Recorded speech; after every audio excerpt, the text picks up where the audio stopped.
Hi, in this video we're going to be taking a look at the boxes module and the many ways that we can manage the boxes through the activity tracker and the infers reporting.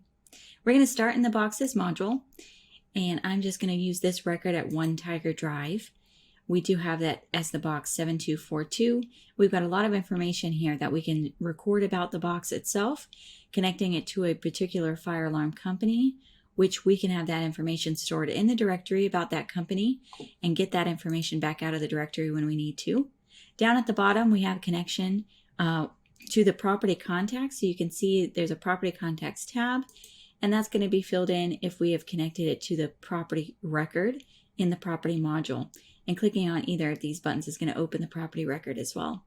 The other tabs that are available in this bottom view are all box related only in this module, and we have this box contacts. The box contacts is a place for you to record management company, billing company, anything about the box itself that you need to have recorded, and it's not property related, it's box related. Again, as I mentioned, the property contacts are there, so if the contacts that you have are property related, you have direct access to them. But then the other 3 tabs here are, again, box related, so you've got the zones and their particular descriptions. And then you've got the tracking, which is going to allow you to record what's happening with the box as it's working through its different phases of being placed in, or if you've got some other process you need to track, you can track that there and record the date ranges as well. The last tab here is history tracking. So if you wanted to record some type of fire inspection and what you got for results, then you could have different labels that are available here. You can edit all of these different lists and give your results to them. You can also record maintenance items, repairs done by outside companies, inspections done by outside companies, and all of that information can get stored here in the history tab. We also have the photos and documents tabs, which are unlimited, so any information you need about that box can get stored in here. And that's an easy drag and drop. So if I just grab a random picture from my screen, we can drag that over and see that information right there in the portal, and we could also view it larger. Now, once this box is ready to be placed out of service, we can actually do that a couple of ways. The first way is through the activity tracker itself. So I'm going to go to the main list view, which is where you would typically start when you first log into StationSMARTS. And I'm going to click on this quick insert for fire prevention. You decide what the category is for your boxes. For me and my demo system, I have it set as fire prevention. A lot of departments have a separate category that's only boxes and systems, and they call it fire alarm systems. Whatever you want to set that up as, you're going to click and create a new category of that box category. And for me, that's fire prevention. I'm going to choose box plug out to say it's going out of service. And this is where I'm going to pick that box. Now I can just start typing it too. So if I know the number, just start typing it, it'll pre-fill it.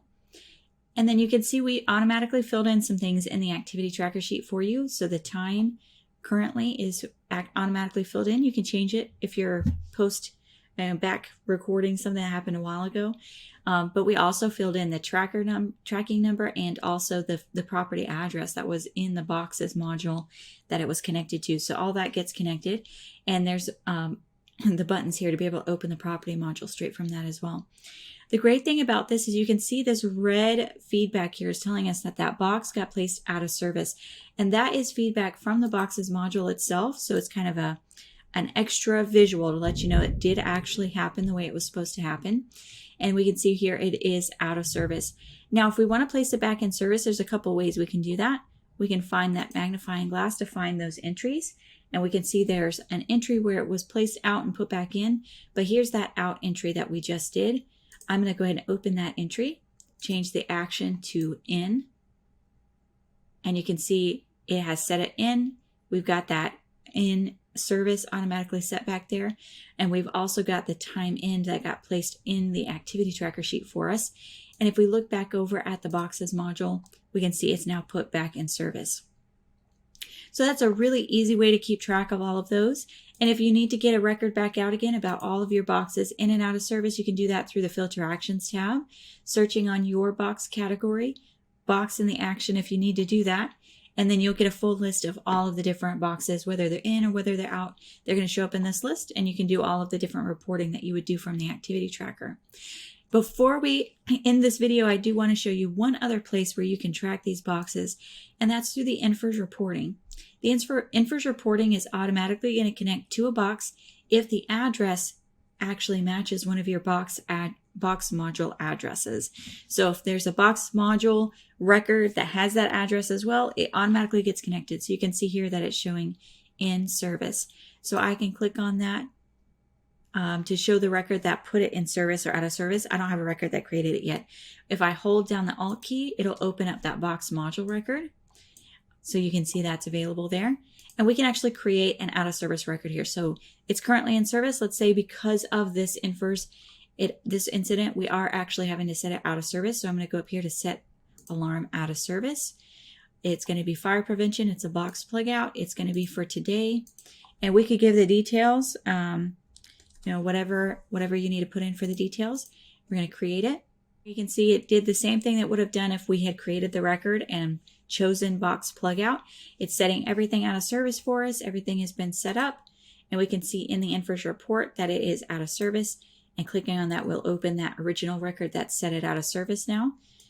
And again, if all of that goes good now and we need to put it back in service, everything's good to go, then we would just change that action to a box plugin, and it would change that back to in service. And again, that feedback is straight from the box module. So if that says out of service, then the boxes module shows out of service as well. That is the review of our boxes module and all of the different areas that access it and allow you to make changes so that you can track boxes going in and out of service. If you want to see more about our boxes module, feel free to contact us. Thanks.